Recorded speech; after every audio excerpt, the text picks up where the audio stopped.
9월 1일이고요. 특별히 우리 시온 찬양대를 위해서 함께 기도하는 기도회입니다. 설교가 끝나고요. 우리 시온 찬양대를 위해서 함께 기도하며 귀한 은혜의 시간을 누릴 수 있기를 소망합니다. 오늘 설교의 제목이 누가의 복음에 대해서, 누가가 전하고자 하는 예수님에 대해서 함께 생각을 해보려고 하는데요. 사실 이 누가라는 사람이요, 성경에 많이 기록되어 있는 것은 아닙니다. 신약 성경 가운데 많은 일들이 있었지만 그 안에서 누가의 비중이 그렇게 크다라고 말할 수는 없습니다. 정확하게 이름이 언급된 곳이 한 3곳 정도 제가 찾아보니까 되더라고요. 바울이 문안 인사 중에 잠깐 누가의 이름을 언급합니다. 그럼에도 불구하고 우리는 누가가 어떤 사람인지를 너무나 잘 알고 있습니다. 왜냐하면 누가는 그 4개의 복음서 중에 하나인 누가복음을 기록한 저자이기 때문입니다. 하나님을 믿는 사람이라고 하면 누구나 다 아는 인물이 바로 누가라 할 수 있습니다. 비록 누가가 복음서를 기록했지만은요, 이 누가는 예수님을 직접 만난 적이 없습니다. 뿐만 아니라 누가는 유대인이 아니라 이방인으로 우리에게 알려져 있습니다.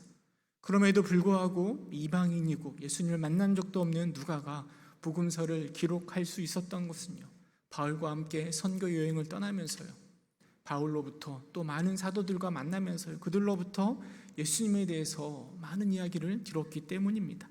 뿐만 아니라 바울과 함께 전도 여행을 하면서요, 빌립보 교회를 개척하기도 하였고, 예루살렘에 갇힌 바울과 함께 성령님의 역사하심과 인도하심을 그의 삶 속에서 경험하였습니다. 이렇게 하나님의 은혜를 경험한 누가는요, 비록 간접적으로 예수님에 대해서 들었지만, 알고 있지만, 그럼에도 불구하고 예수님에 대해서, 복음에 대해서 전하려고 이 누가복음을 기록한 것입니다. 누가가요, 누가복음을 기록하면서 처음 서두에 이렇게 기록하고 있습니다. 우리 누가복음 1장 3절 말씀 함께 읽어보도록 하겠습니다. 누가복음 1장 3절 함께 읽겠습니다. 시작. 그 모든 일을 근원부터 자세히 미루어 살핀 나도 데오빌로 각하에게 차례대로 써 보내는 것이 좋은 줄 알았노라.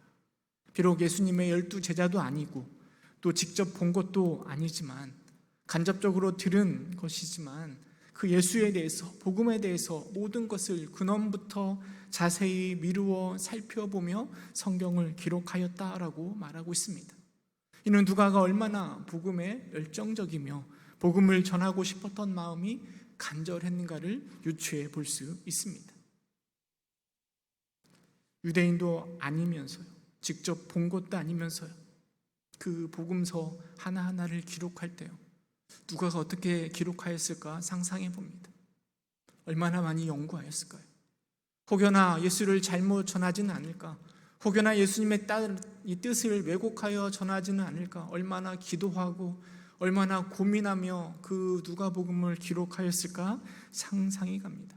그래서 저는 4개의 복음서 중에 이 누가복음이 더 정이 가는 것 같습니다. 그의 수고가, 그의 인내와 그의 노력이 눈에 보이기 때문입니다. 뿐만 아니라 우리도 이방인이잖아요. 우리 이방인 예수님을 어떻게 알아가겠습니까?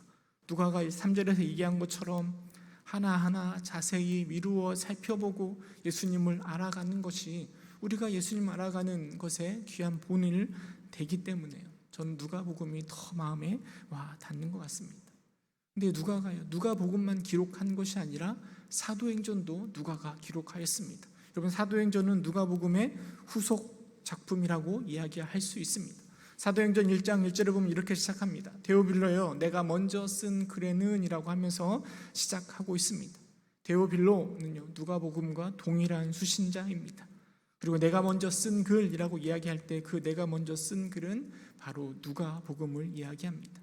누가복음에서는요, 예수님의 사역을 기록하고 있다라고 하면, 사도행전은요, 예수님의 제자들이 성령을 받고 교회를 어떻게 확장시켜 나아가는가, 복음이 어떻게 이방 땅까지 전해지는가의 이야기를 담고 있습니다. 그러면서 사도행전 1장 1절 2절에 보면은요, 누가복음에 기록된 예수에 대해서 아주 간략하게 기록하고 있습니다. 먼저 쓴 글, 누가복음이 기록한 예수에 대해서요, 누가가 가장 강조하고 싶은, 가장 중요하다고 생각하는 것을 요약하여 기록한 게 사도행전 1장 1절 2절이 아닐까 생각되어집니다. 오늘은 그 요약된 그 1절, 2절을 묵상하면서요, 누가가 전하고 말하고자 하는 그 복음, 예수님에 대해서 함께 생각해보며 은혜를 나누어 보고자 합니다. 우리 사도행전 1장 1절, 2절 우리 다시 한번 읽어볼까요? 사도행전 1장 1절 함께 읽겠습니다. 시작. 데오빌로여, 내가 먼저 쓴 글에는 무릇 예수께서 행하시며 가르치시기를 시작하신부터 그가 택하신 사도들에게 성령으로 명령하시고 승천하신 날까지의 일을 기록하였노라. 이 두 절 속에서요, 누가가 말하고자 하는 복음, 곧 예수님의 모습 세 가지를 함께 생각해 보고자 하는데요, 첫 번째, 누가는요, 예수님께서 행하시며 라고 말하고 있습니다. 바로 예수님의 행하심을 강조하고 있는 거죠. 저는 이것이 바로 누가가 바라보고 있는 예수님의 모습이고 복음의 모습이라 생각되어집니다. 행하셨다라는 것은요, 다른 이들에게 무엇인가를 말하기에 앞서서 먼저 실천하셨다라는 것을 강조하고 있습니다. 요즘에 뉴스를 보면 언제나 그렇듯이 정치인들 이야기가 아주 많이 나옵니다. 조금은 이제 지긋지긋해질 정도입니다. 하지만 관심을 안 가질 수는 없습니다. 왜냐하면 그들의 결정이 우리에게 너무나 중요하기 때문입니다. 근데 이 정치인들이 가장 많이 비판을 받는 내용이 바로 내로남불 아닙니까? 서로 다 내로남불한다고 막 서로 비판을 합니다. 내가 하면 노맨스이고 남이 하면 불륜. 늘 상대방의 잘못된 점들을 비판합니다. 그 비판의 내용이 때로는 수긍이 가고 맞는 말처럼 들리지만, 그런데 그것을 자신들에게는 적용하지 않는 거죠. 그래서 정치인들을 바라보면서 때로는 실망할 때도 많이 있는 것 같습니다. 근데 누가가 바라보는 예수님은요, 말을 하기에 앞서서 먼저 행하신 그 모습을 기록하고 있습니다. 먼저 행하심으로 예수님은 본을 보이셨습니다. 요한복음에 가면 예수님께서 제자들과 함께 최후의 만찬을 하신 이후에 제자들의 발을 씻기셨습니다. 우리는 그것을 세족식이라고 부르잖아요. 사실 그 당시에 누군가의 발을 씻는 행위는 종들이 하는 일들입니다. 그런데 스승된 예수님이요, 제자의 발을 씻기시는 거죠. 감당할 수 없는 제자들은 그 일을 만류합니다. 절대 할 수는 없습니다. 그렇게 할 수 없습니다. 라고 만류함에도 불구하고 기어이 예수님께서는 제자들의 발을 씻기셨습니다. 그리고 제자들에게 말씀하십니다. 요한복음 13장 14절 15절인데요, 제가 봉독하도록 하겠습니다. 내가 주와 또는 선생이 되어 너희 발을 씻었으니 너희도 서로 발을 씻어주는 것이 옳으니라. 내가 너희에게 행한 것 같이 너희도 행하게 하려 하여 본을 보였노라. 물론 예수님께서요, 다음날 십자가 못 박혀 죽으시잖아요. 그리고 제자들을 떠나게 될 겁니다. 그 떠나 안 계셔서, 예수님이 안 계셔도 제자들 스스로 이제는 복음을 들고 그 사역을 감당해야 될 그 제자들을 바라보면서요, 사랑의 마음으로, 또 때로는 안쓰러운 마음으로 그 제자들의 발을 씻겨주셨을 것입니다. 뿐만 아니라 이제 예수님은 제자들에게요, 너희도 나처럼, 내가 너희를 섬긴 것처럼 너희들이 서로 섬겨주고 서로 사랑해주기를 기대하면서 예수님께서 먼저 본을 보여주신 것입니다. 그럼 예수님의 가르침이요, 더 큰 빛을 낼 수 있었던 것은 바로 예수님의 행하심이 있었기 때문입니다. 그가 행하지 않고 단순히 가르치시기만 했다라면, 삶이 없이 지식만 전달했다라면 복음의 역사가 제대로 일어나지 않았을 것입니다. 제자들이 예수님의 가르침을 더 깊이 따라갈 수 없었을 것입니다. 예수님은 본을 보이시며 행하시는 것은요, 단순히 이렇게 발을 씻어주시면서 섬기는 것만 말씀하지 않으셨습니다. 모든 것에 있어서요, 제자들을 불러 모으고 무리들을 불러 모아서 행하심으로 가르쳐 주셨습니다. 지식만 가득한, 머리만 커져버린 그런 선생이 아니라 먼저 행함으로 제자들에게 본을 보이셨고, 그리고 그 행함은 제자들에게, 무리들에게 큰 존경과 능력을 발휘하게 되는 것입니다. 그리고 그 복음, 그 예수님을 믿는 우리의 모습도 동일해야 됩니다. 여러분, 우리의 신앙은요, 우리의 삶을 통해서 표현되는 것입니다. 교회 안에서 거룩한 예배 가운데 참여하는 우리의 모습이 우리의 신앙의 모습이 아니라 우리의 일상의 삶 가운데 나타나는 그 모습이 바로 우리 신앙의 모습일 것입니다. 우리는 일상 가운데 나타나는 우리의 삶의 모습을 통하여 내 믿음이, 내 신앙이 얼마나 참된 신앙의 소유자인지를 알아볼 수 있는 것이죠. 교회 안에서는요, 누구나 다 거룩합니다. 그러나 우리가 정말 거룩한지를 보여주는 것은 교회가 아니라 세상 속에서, 또 우리의 가족 가운데, 우리의 삶 가운데 나타나는 모습임을 우리가 꼭 기억해 주시면 좋을 것 같습니다. 제 아내에게 가장 많이 듣는 이야기가 그 이야기입니다. 교회에서는 늘 거룩한 목사인데 왜 가정에서는 그냥 성도냐고 늘 이렇게 이야기를 하는 모습을 듣게 됩니다. 얼마나 부족한 것이 많은지 모르겠습니다. 근데 우리는 우리의 삶이 바로 우리의 신앙이다라는 사실을 너무나 자주 잊어버리는 것 같습니다. 여러분 꼭 기억하시기 바랍니다. 교리가 세워지기 전에 예수님의 삶이 먼저 있었습니다.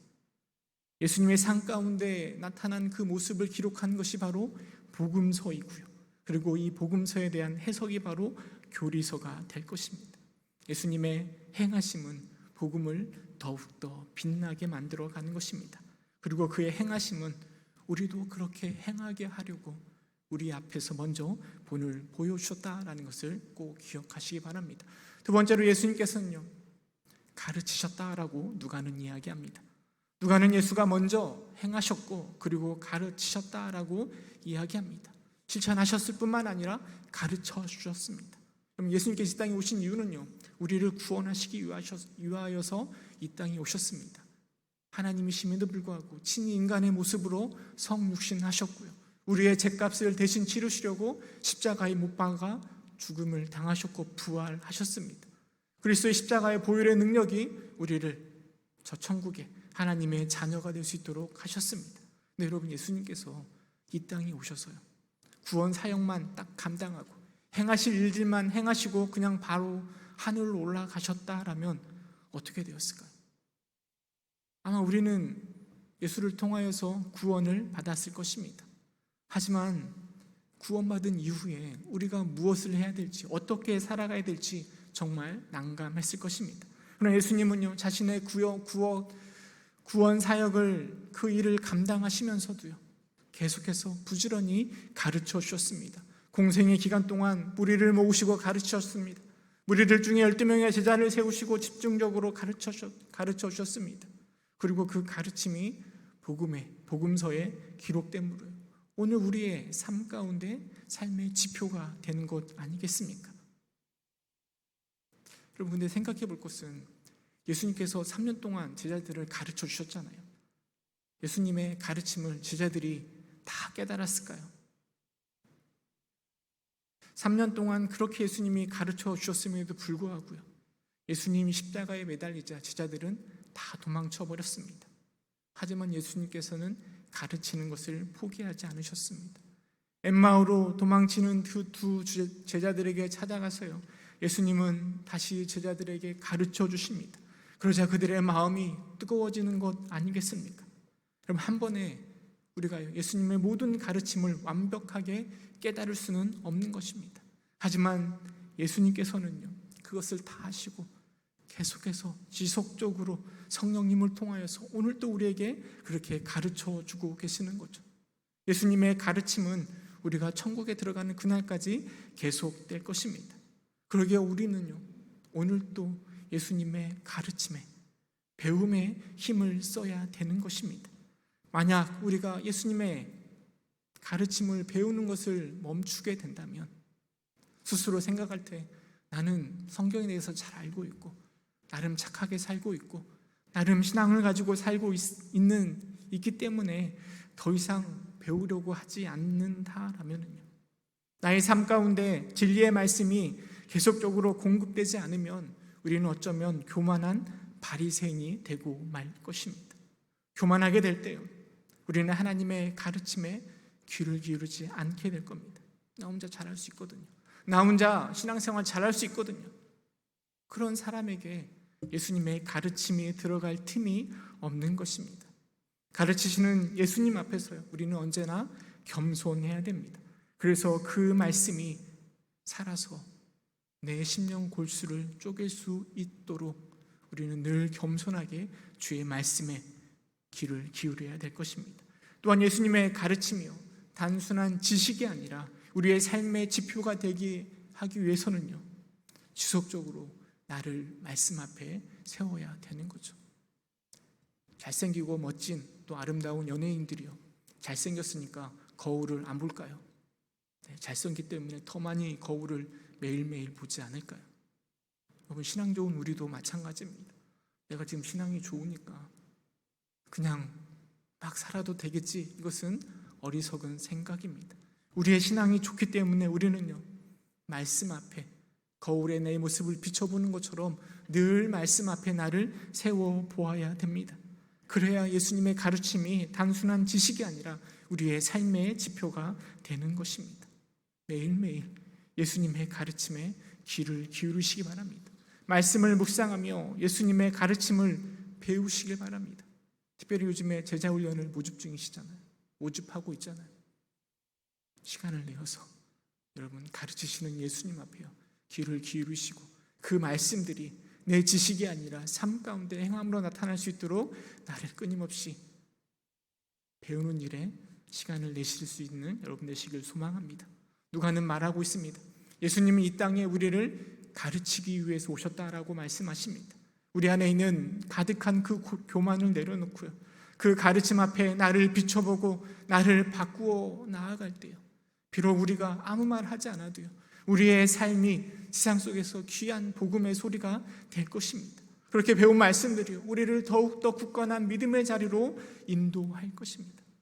여러분, 늘 가르치시는 예수님의 모습을 기억하시기 바랍니다. 세 번째로 누가가 말하고 있는 복음, 예수님의 모습은요, 택하신 사도들에게 성령으로 명하신 모습을 우리는 볼 수 있습니다. 사도라라고 이야기하면은요, 보내심을 받은 자를 의미합니다.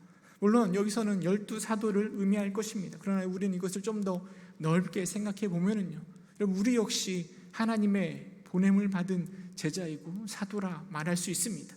그런데 그 사도는 그 예수님의 택하심 가운데 세워진다라는 것을 여러분 꼭 기억해 주시기 바랍니다. 이게 바로 복음의 핵심 중에 하나입니다.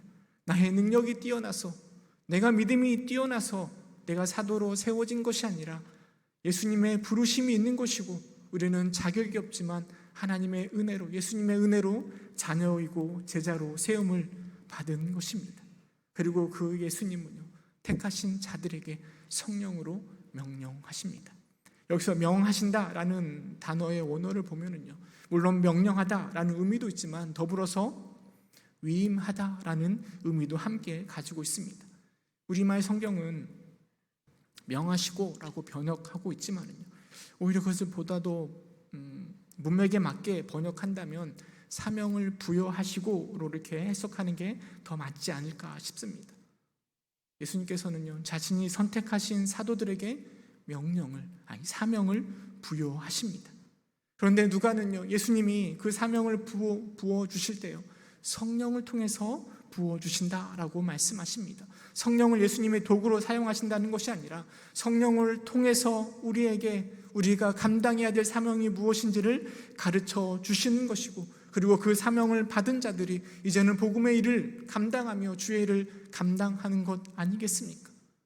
그 사명을 감당하는 자들의 기록이 바로 누가가 지금 이제부터 기록하려고 하는 사도행전의 이야기가 될 것입니다. 예수님이요, 여러분들을, 나를 선택하셨습니다. 그냥 우리 잘 먹고 잘 살으라고 우리를 선택하신 것이 아닙니다. 성령을 통해서 우리에게 사명을 주시고 복음을 위하여서 일하게 하시려고 우리를 부르신 것입니다. 이것이 바로 하나님이 주의 일을 감당하는, 복음의 일을 감당하는 방법입니다. 예수님이 친히 역사하시고 직접 일하시면은요, 보다 더 효율적으로 더 잘 복음이 전파될 것입니다. 근데 우리 하나님은 사람을 세우시고 세운 그 사람을 통해서 일하십니다. 주의 백성을 선택하시고 그에게 성령을 통하여 사명을 주시고 복음을 위하여 일하게 하십니다. 그리고 그 사명을 감당하는 자들을 통하여서 복음이 유럽으로, 미국으로, 그리고 이 한국 땅으로, 그리고 우리들에게 전달되어서 오늘 우리가 이렇게 이곳에서 하나님 앞에 예배드리고 있는 것 아니겠습니까? 지금도 예수님은 동일한 방법으로 사역하십니다. 직접 주의 일을 감당하시는 것이 아니라 사람을 통하여서 일하십니다. 하나님을 위해서 일할 그 한 사람, 예배할 그 한 사람, 전도할, 기도할, 찬양할 그 한 사람을 오늘 또 찾고 계시는 것입니다. 여러분들이 그 주님이 찾으시는 그 한 사람 될 수 있기를 간절히 소망합니다. 말씀을 맺도록 하겠습니다. 누가가 전하고자 했던 복음, 곧 예수님은요, 먼저 행하셨습니다. 그리고 가르치셨습니다. 사도들을 택하시고 성령을 통하여 사명을 주셨고요, 사도들로 하여금 복음의 일을 감당케 하셨습니다. 그게 바로 누가가 우리에게 전해주고 있는 복음, 예수님의 모습입니다. 저는 이 누가가 말하고 있는 그 예수님의 모습을 보면서요, 예수님의 마지막 명령이 생각났습니다. 여러분, 예수님의 마지막 명령이 무엇입니까? 마태복음 28장 19절 20절 말씀 우리 함께 읽어보도록 하겠습니다. 마태복음 28장 19절 20절 함께 읽겠습니다. 시작.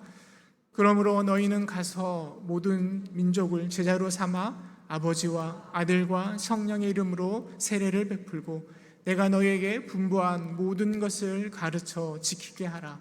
볼지어다 내가 세상 끝날까지 너희와 항상 함께 있으리라 하시니라. 여러분, 예수님의 그 마지막 명령이요, 누가가 말하고자 하는 그 복음과 동일하지 않습니까? 제자를 삼는 것입니다. 가르쳐서 지키게 행하는 것, 이게 바로 누가가 말하고 있는 행하시고 가르치시고 사도를 세워서 일하게 하시는 그 복음의 모습과 동일한 것 아닙니까?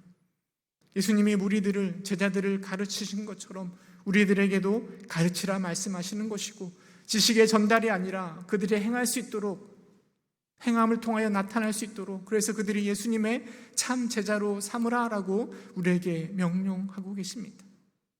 그 명령을 수행하기에 앞서서 우리가 우리의 예수님의 가르침을 겸손함으로 마음에 품고요, 행함으로 그 가르침을 내 것으로 내면화하고요, 예수님의 일꾼으로 귀하게 쓰임받는 하나님의 귀한 사도, 제자가 될 수 있기를 간절히 소망합니다. 더 나아가서 예수님처럼 주신 사명을 따라 행하고 가르치고 누군가를 제자로 삼을 수 있는 저와 여러분 될 수 있기를 주님의 이름으로 축원합니다. 함께 기도하겠습니다. 참 사랑이 많으신 하나님, 누가가 전하고자 하는 그 복음에 대해서 함께 묵상해 보았습니다. 우리 주님께서는 이 땅에 오셔서 먼저 행하셨고 또 우리를 가르쳐 주셨으며 또 택하신 사도들을 통하여 사명을 주시고 복음의 일을 감당케 하시는 그 귀한 복음을, 그 예수님을 우리가 함께 묵상해 보았습니다. 하나님, 그 복음 앞에 우리가 행함을 통하여 우리의 믿음을 드러내길 원합니다. 우리가 주님의 가르침 앞에 바로 설 수 있음을 통하여, 늘 배우는 것을 통하여 우리의 믿음이 바로 세워지기를 소망합니다. 뿐만 아니라 성령을 통하여 주시는 사명을 붙들고 살아감으로 주님께서 귀히 사용하시는 주의 일꾼 될 수 있도록 주님께서 인도하여 주셔서 예수님의 이름으로 기도드립니다. 아멘. 우리 이 시간에 시온 찬양대에서 특성을 하나님께 영광 돌리도록 하겠습니다.